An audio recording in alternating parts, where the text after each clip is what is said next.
Hi, everybody. We are here today with the Adamo Group and discussing the role of social media and how it's revolutionizing the industry. I'm Victoria Adamo, and sitting right here is my father. Tilio Adamo, and that's correct, Victoria. The power of the internet is amazing. And today we're going to talk about the role of social media, how it plays into everyone's type of business and your social life as well. None other than the godfather of social media. We have Tony Peck here, right from New York, the Bronx. Yep. Thank you guys for having me. Very Yeah, excited to be on. you're welcome. You Thank you have an for interesting coming. story we were talking about earlier. Why don't you tell us a little bit about yourself? Sure. So I'm originally born and raised in the Bronx and come from humble beginnings, Italian background. Went to school, got my degree in mechanical engineering at Manhattan College. But while I was in college, I stumbled upon cigars. And I really created a great passion for cigars because I got to be around guys that I wanted to become like, business owners, 40, 50, 60-year-old guys. And while I'm having the cigars, they would teach me different things about business and investing and finance. So when I graduated, my engineering degree is a great backup, but this is my opportunity to try to do something on my own. And at the time, I started trading stocks. And while I was trading the stocks, I decided that I wanted to eventually sell a trading course in the future. And how am I going to do it? Well, I needed to market it some way. So I made my first Instagram account back in 2016. And 4 months after that, I ended up having 13 accounts. And across all 13 accounts, I had 400,000 followers. That's amazing. And from there, people started reaching out to me, hey, can you grow my following? And that's how that kind of got started. And then it was, hey, can you do content? Can you do ads? Can you do websites? And then from then, I had two business partners. And now we have a team of 13. And from then to now, I've been featured in Forbes several times. I've flown all over the country to speak. I've been on TV. And social media has changed my life. And it's, the reason we got connected, which is awesome to see that we're talking about the power Incredible. of it. That's And right. it's how we're here. So Well, amazing, and kudos to you because that's an incredible story. What's really cool is the godfather of Instagram. This is the godfather of real estate. And today we're going to talk about how those two worlds combine, especially in today's industry and how we're moving properties just on social media alone. It's true. It has a huge impact. So let's get started. Let's talk about how important is social media to running a business or even versus having a social life. mhm. Right now, it's everything. I think consumers in today's day and age, and I don't know, you've been in the business for 30 years, you've seen the difference in the last few 41 decades. years. 41 years, I apologize. It's a 30 plus. Yes. So from then to On now, that big note, I'm difference. going to say if I had social media 40 years ago, I would have killed it a lot earlier. 100%, of course. The money I spent on print marketing and advertising is insane. Hmm. Insane. It was just crazy. And not that you don't spend money on social media, you're doing behind the scenes, but I wish I had these tools early in my career. But continue, please. The reach is a lot wider on social media. But right now, the way the consumers are, they make decisions on social media. So if you're not on social, you're losing out a massive advantage. And I deal with a lot of clients that are older school businesses. They've been around for 20, 30 years. They're very established, but their mindset is, well, I already have an established business, so I don't need to be on social media because I have that business. But the reality is, someone can come into that same industry that's only been in the business for 1, 2, or 3 years, and they're very wet behind the ears and they're new. But if they're where the attention is, they will start taking business from the guys that have the experience and the expertise that have been doing it for decades. So being on social media, whether you're new in business, it's a massive opportunity for you. And if you've been in business, it's a great opportunity to be able to put yourself out in front of people to stay front and center. It's true. God knows we've seen that happen every day. Social media is extremely powerful. But it also, it's every generation. So it's from your parents and your grandparents. I don't care what anyone says. Your grandmother, she's on social media. She's Absolutely. on TikTok. She Yep, may definitely. not be having a Facebook account, but she's stalking and Oh, she's yeah. watching, and that's everyone's audience, all generations. So I it's mean, it's the it can reason we're even here today. it's true. So Yeah, I saw Tony's Instagram. Maybe you liked one of our photos. I'm not sure. Or we the liked connection yours. started. Connection started, Right. screenshotted you immediately, sent it over to Kaylin running our marketing and media. And I was like, we got to meet this guy. Let's set something up because, And next thing I know, I'm somewhere in the Bronx at a golf outing right. against my will. But you know what? We had an Smoking amazing time. cigars and Yeah, eating that mozzarella. It was an amazing time to definitely be in the worse things to do Bronx, in life. and that was really for a special. Yeah, we did for Blythedale Children's Hospital. Yes, And that was our second event, and we had about 800 people there this year, which is really cool to see. and It's it's only incredible. grown. Awesome. And social media, I'm sure, helped you with that. Social media, and that's the big thing too. That's a testament to what we're able to do in such a short span. It's fueled by social media. I wouldn't be able to get that many people in such a short span. I've been in business full time for 5 years, so to have an event with that many people on the second event ever, it's It predominantly sold fueled by out social media. immediately almost, right? Yeah, golf sold out all 144 tickets in 10 days, which is unheard Crazy. of. And And then that speaking of was crazy. social media, we had our social media team there as well join Right. us. Yep. Yeah, so it's all cohesive, which is really how the world works. And even though you're an expert in your industry, we're an expert in ours. just combining forces, learning from each other, seeing how we can grow and become more successful. I'm always looking for ways to be more innovative and expand. And So now we have a social media site, homepage, and all like Instagram. How do you go after a target audience? What do you do next? Good question. A lot of it comes down to before you even start putting out content, you want to work backwards, right? You want to create these what we like to call pillars of content. And that's really uncovering what your brand actually is. So for instance, I'm going to go through my pillars of content to give a nice tangible example. One of my pillars of content is I talk about marketing and business tips, right? Great. That's what I do. That's my industry. That's the business that I'm in. A second pillar though, and this is where people don't actually understand these are the things you could do on social media and they kind of miss the mark on it. My second pillar is motivation. It has nothing to do with my business directly, but I like being motivated. I fuel off of motivational quotes, stuff like that. So I like to put motivation out to others to help motivate them. And then my third pillar, I do cigar reviews. I love cigars. Now, it has nothing to do with business. I don't sell cigars. I don't generate any business by posting cigars. However, what happens is the audience that's watching me, the people that like cigars, most of them end up having businesses. And now your guard is down when you're watching a guy talk about cigars. And I'm not pushing my constant product all the time. And I've gotten so many people to reach out to me. Hey, I see you're into cigars. We'll have to grab a cigar with you and let's get together and chop it up. And we'll talk and we'll end up doing business because of that, right, because it's not directly for business. It's your niche. It's your niche, you know? Yeah. So people have to take a step backwards and say, okay, who am I? Like, what do I like? What am I passionate about? What am I super knowledgeable on? And those could be your pillars of content. There's people that love wine, right? You can talk about wine in your content. Or you're a family person. You show your family. And that's going to build more relation and rapport with the audience. Because at the end of the day, the consumers are buying for people they like, know, and trust. So the more you're able to give more about yourself to them, the more they're going to trust you and right. want to work with you. Like a connection. They need a connection. So essentially, you're saying, even if it's not directly what you're selling, by showing more of building your brand, You'll sell more. right. It's the craziest thing. And it's a tough thing to understand when you're doing it. Like, well, if I'm not talking about what I'm selling as often, how am I going to get sales? It's because people want to work with those that they like, know, and trust. Right. So putting out more of who you are, you're building that. I agree. There's nothing I hate more than just watching let's say, a real estate video person just tell you how wonderful they are, how great this house is. It's just the same Yep. day after day. So Redundant. let the audience figure it out and see who you are and get to know your personality. But be real, own it, and just be real, right? Like, I think you guys do a great job with showing how close you are as a family. And I think that's awesome. I'm very close with my sister, so I show as much as I can. So I see that with you guys, true. father, Yeah. daughter.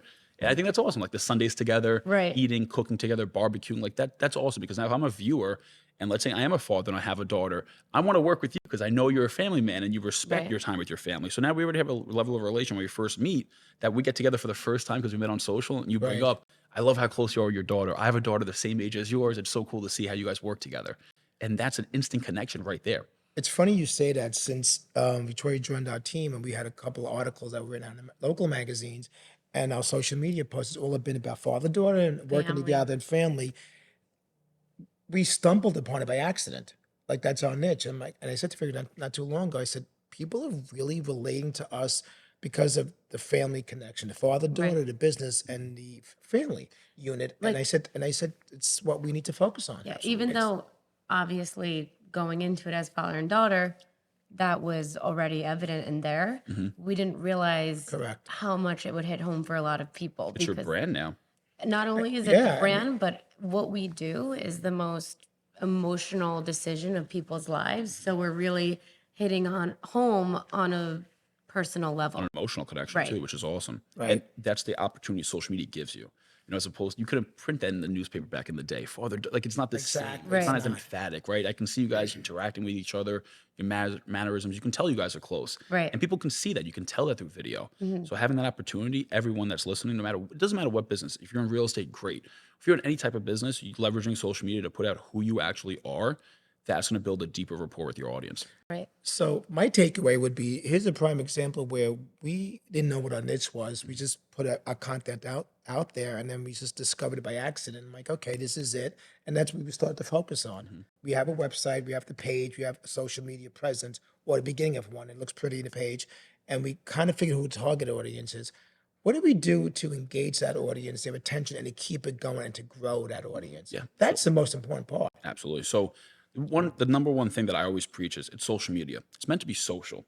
So I think first and foremost, you have to interact with the audience, right? The more you're able to engage with them, the more engagement you're going to get back because social media, as easy as it is and as accessible it is to get seen by so many people, it's also the same thing as you open up a retail location, you put just opened and you expect people to come. So if Right. you're not being outbound to make those connections, it's tough to get people to gravitate towards your page. So one, you want to be active and engaging. That could be as simple as engaging on other people's stories, liking other people's posts, Right. leaving a comment here or there, sending a DM just to say hello and introduce yourself. Now, second to that is the content you put out. So the content you put out, you want to specifically target the audience you want to get in front of.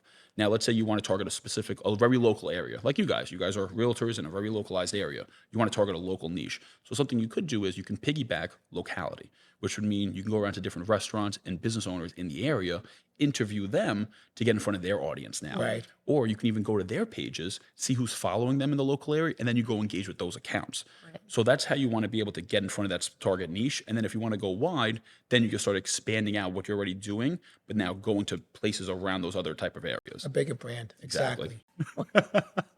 If you had to rate Victoria's influence level, what would you say her? So I actually think you do a really good job with building your brand based on who you are offline, and you're carrying it very well online. Okay. Now, your level of influence, that's where you're probably not as high as it should be, Mm-hmm. because I think it's a little sporadic. So I Right. think if you really sit down and button up the specific types of pillars of who your brand is as Victoria, that'll help tighten that together. And you pick maybe 3 or 4 pillars. So real estate's obviously a staple for you. Right. Then again, lifestyle stuff, right? You like to go to different places. That Right. could definitely be a pillar for you.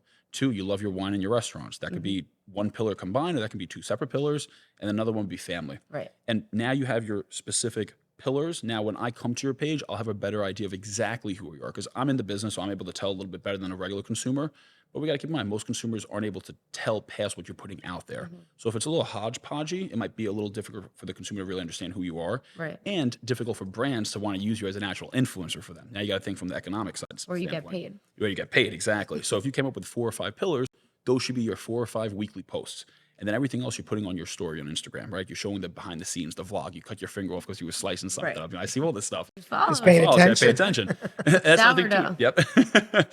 So stuff like that, that's where you're showing the behind the scenes. It's almost like your vlog behind the daily life. But the feed, that's where you're buttoning down on those 5 main pillars or 4 main pillars, or even 3 main pillars is okay. Right. But now you're giving that viewer that specific thing. And when they come into your page, they know what they're getting from you. And now when you are talking about different brands, they know, okay, Victoria, she posts about wine.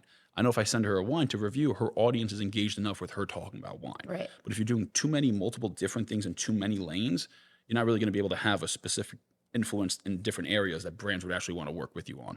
Awesome. So stick to my 4 pillars, Stick to 4 pillars. You can go up to 5. You can go as little as 3. So that which should you be your just laid range. out for me. Those would be the pillars I would utilize for you, just from watching you and now knowing you. Got it.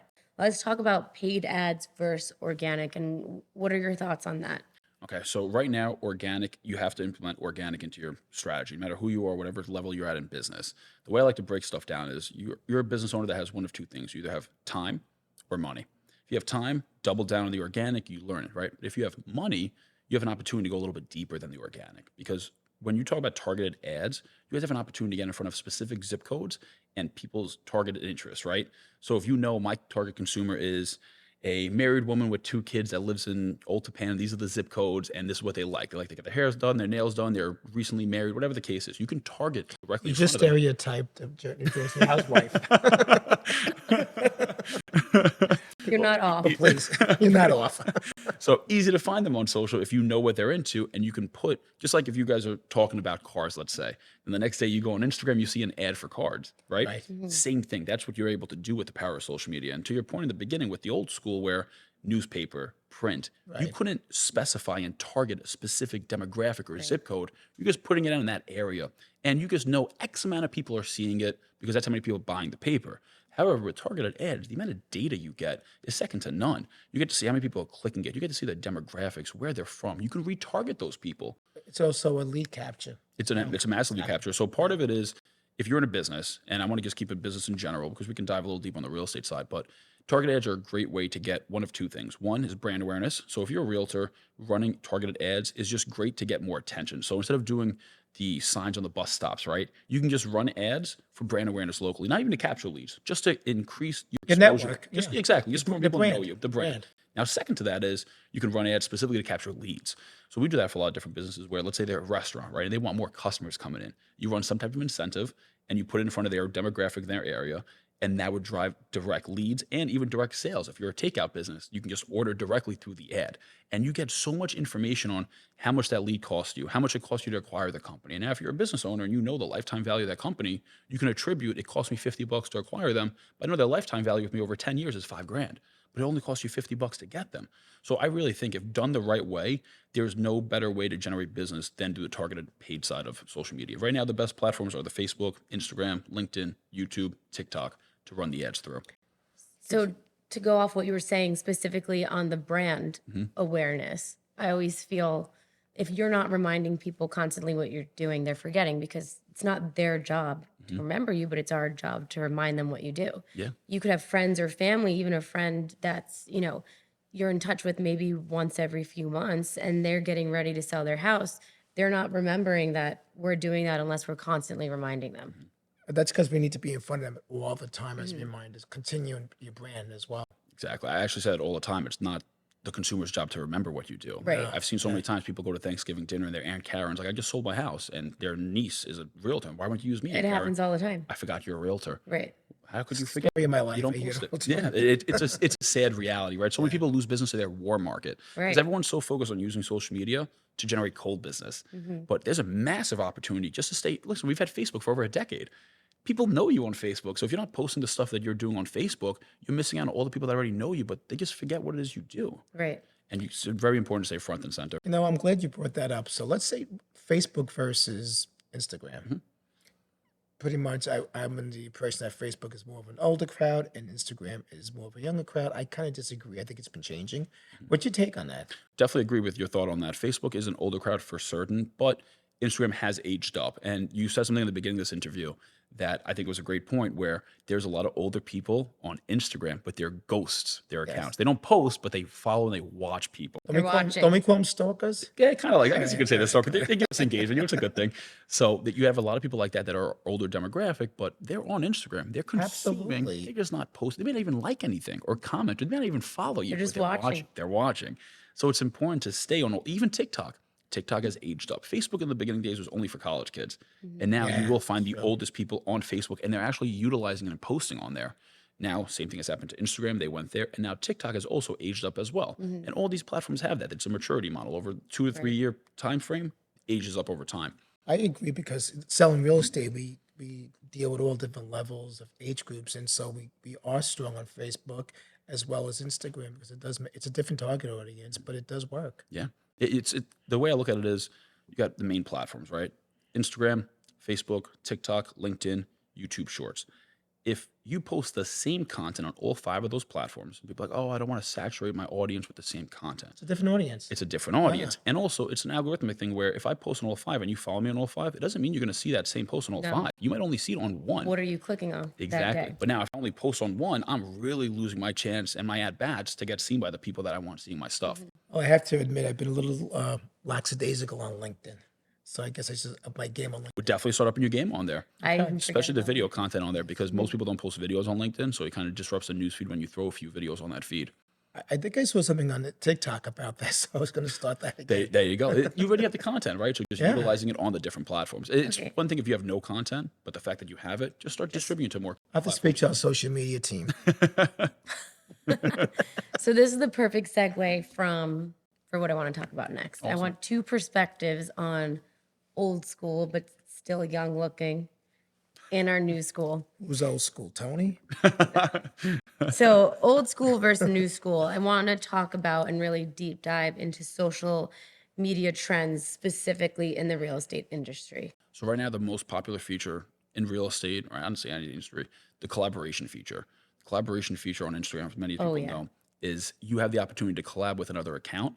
They actually recently just upped the amount of accounts you can collab with. So you can collab with up to 4 accounts now. Really? Yeah. So all 3 of us, we can collab our personal pages and the Adamo Group page. And it could be a collab. What does that post or exactly mean in the real world? So a collab post is, in essence, is let's say we make one video. We're both in the video. I'll post it on my page. I'll invite your 3 pages as a collaborator. You guys will accept it. Once you accept it, the same video is on all 4 of our Instagram accounts. So let's say my account accrues 5,000 views. You guys accrue 5,000 across the 3 of your accounts. The video will say 10,000 views. So it's a gross conglomerate. So now if your followers are commenting and my followers are commenting, they're all commenting on that same post. So it's cross-pollination Gets more exposure.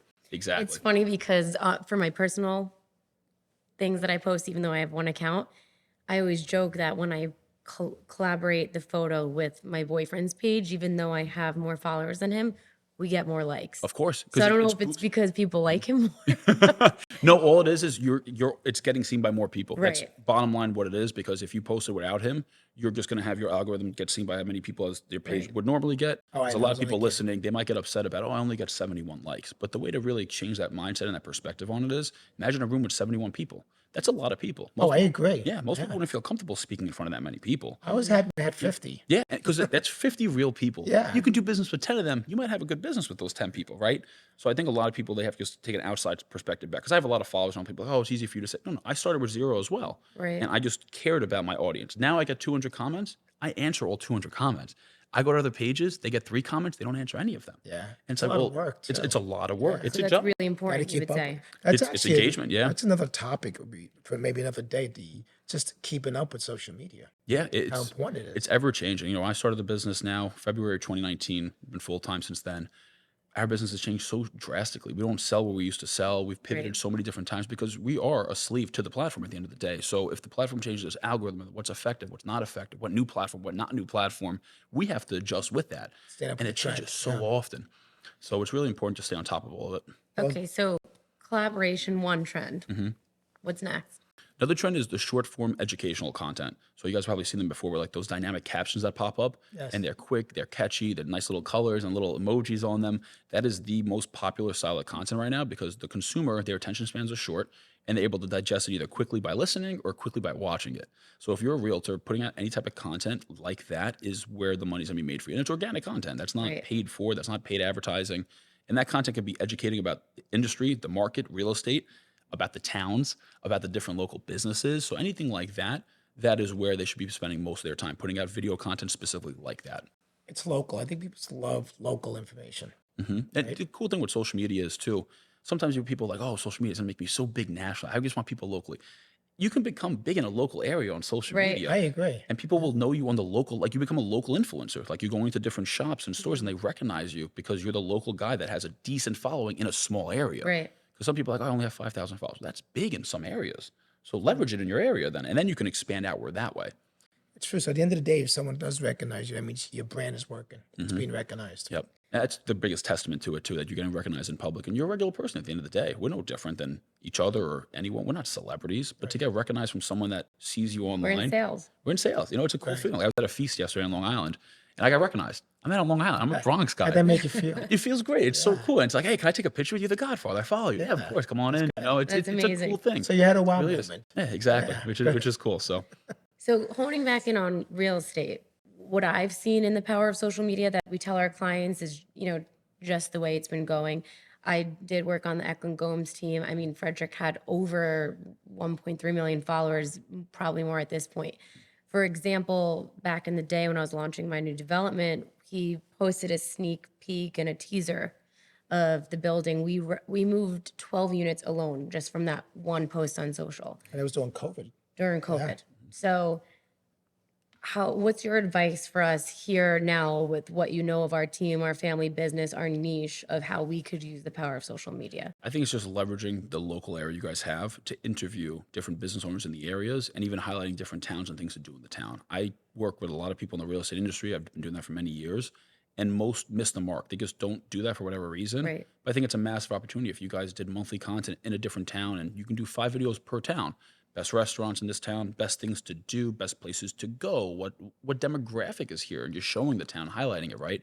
And then also going to those places and highlighting those specific business owners. So now you guys are having an outlet to put information out to your consumer, but you're also giving the business owner to get, a little spotlight into your audience at the same time. So it's a win-win collaboration. Right. But it's giving you guys a new audience to get in front of that is localized, and you guys are becoming a local resource. So I think a lot of realtors, if they focus more on becoming a local resource versus saying I'm the best in my industry, in my area, you'll be able to expand your reach out a little bit more because now you become the go-to page for all information. And then naturally, if I need a realtor, I'm going to use the person that I got the resources from. Concierge Like service. here's my lifestyle. Here's what I could teach you everything about when you move to this town, when you move to Bergen County, what's going on. Exactly. I think that's such an overlooked thing in the real estate industry because they're so focused on just the real estate side. But that's so important for the consumer about knowing Right. what to do I in the did areas. notice too, like as I've shifted my business, right, from Manhattan to New Jersey, even though I've been doing both, even just being in the local towns, saying to people when they've come to open houses, oh, what can you tell me about the neighborhood or the school system? And I was like, well, I grew up here. I went to the school system. I've been to the, and people's like ears perk up. Oh, you have. So, Because you have the connection. right. And, Yeah. and they're liking that it's like our heart, you know, my father says to people, I raised my family here. Yeah. So that's why I chose this town, this county. Let's talk about that. Going to different places that you've been going to for years, highlighting that owner, having them talk about seeing you and you talking about the changes in the area and what they've seen and how this place is great. This is my go-to in this specific spot. Then next thing you know, the business is going to have people come and asking, "Oh, what did the Tilio get last time?" Right. I went? Right. That's what I want. I want that sandwich that I saw. It's actually we've been doing that. It's been on our agenda, and especially when a new business opens up, we love to promote them, and it's been received very favorably, very positive, and they all want us to go and do some shooting with it. But it's just so much in the day we can do. Of course. But you know, after the summer and the falls here, we have a lot on our plate, a lot of hidden gems, as we like to call them. So Whether it's the homes or local businesses we want to promote. Yeah, either you're going to see a lot more different things. Coming. awesome. So I love that. So That's you're saying a we're great on the right resource. path. You're definitely on the right path. You guys have a great foundation. You know, and you're just constantly building up layer after layer. That's how you take it to the next level. Okay, so what's your biggest piece of advice or takeaway for us? For social media success, I'm going to hammer down on the engagement. That's the number one thing. If you told me, Tony, what's the only one thing to do, nothing else, and how would I still build a brand and generate business, would be just engaging to other people. Because again, it's social media, it's meant to be social. The platform's there to make real connections. And the way I built my business 5 years ago, I would just DM 400 different accounts every single day and just say something personalized to them. And then it would create a conversation. One would get on a phone call, one would let me come to their business and talk. And that's how I kind of build my book of business. And I don't think people understand the power of that. Right. Where, like in COVID, my business grew because, yeah, you couldn't go out for a while, but I was still making connections online. And then eventually, when you could go out, then you take those connections offline. Right. So if I can give one person any piece of advice, it's use social media to really use it to harness connections. And that can be as simple as DMing 10 different people a day. You can't even talk sometimes to 10 different people a day, depending on where you are and what you're doing day to day. Let's make it quick. We do lack the engagement we have to pick up on, so I like that. And you, as an example of the one person we really started engaging with, here we are. Yeah, you guys came to my event, which I appreciate all the support. But it started with a DM. It started with a Yeah, DM. It's the power of the right. DM. That's why I preach about all. It's the power of the DM. And doing You're it saying effectively. let's be social on social media. That's what it's made for. Exactly. It sounds like so wild that I have to say it so often, Right. but so many people don't do it because they just think it's a passive platform. People will come to me. No, there are human beings behind those vanity metrics of likes and comments. But if you're the one that's being out, and that's another thing too, you could never be too big to do that. Like I have a very large following. Oh, yeah. I still constantly like, comment, DM, engage. I watch your stuff. Right. So I'm gonna give you guys another little insider tip that I do, and this might be a lot for a lot of people to do. But your stories, if you go to see your story that's up the longest time, so let's say you posted sometime yesterday and now it's been up for 21 hours, you can go see who's viewed that story. The insights. The insights. Yes. So what I do is every morning and every night before I go to bed, I go to my oldest story that's up and I will see every person that watched my story and you'll see if they have a story up with a little halo around there and I'll watch their story. So that's how I know you're doing so many things because you're watching my stuff. So because of that, I'm watching your stuff all the Right. time. A little respect online. Because what was happening, I was getting recognized in public and people would just pick up a conversation about, they knew what was going on in my life. But I had no idea what was going on in their life because I just never watched their stuff. I didn't know. So instead of me just watching random stuff, I start my day and I end my day with people that are already watching me. So now if I do see them, I know what's going on in their life. And they're like, how do you know what's going on in my life? Yeah, like, you yeah. watch my stuff? That's crazy. Oh, I have full Instagram friends that I've never met. Yeah, exactly. Like So, you, I was yeah, like, I know for who the first Tony time. Beck is. And that's like the most powerful thing about it. So just that little level of just watching what's going on. And then I'll spend my time on those people's stories that are watching mine to really say something. Like I comment on your stuff here and there, even if I just throw an emoji, Right. I'm sending it to you more like, okay, you're watching me, I'm watching you. And Like, it's like I that see type you. of exactly. Right. And it's a little thing anyone could do. So it's engaging. It's engaging. It just takes a little time, but that is how you can build strong relationships online than take offline. I totally agree. I think that's amazing. I do so too. Yeah, it's great. So the godfather of social media. How lucky are we from one DM and here we are today? Here we are. The power of social media. I think it's just a testament of everything we talked about today, which is awesome. Thank you so much for coming, and we look forward to a future of working together in many ways. Absolutely. And thank you guys so much for having me. It's Yeah. fantastic. Yeah. I'm looking forward to the next podcast. Me too. This is fun. There we go. We'll do a cigar next time. Yeah. Thank you. I appreciate it. No Thank problem. you.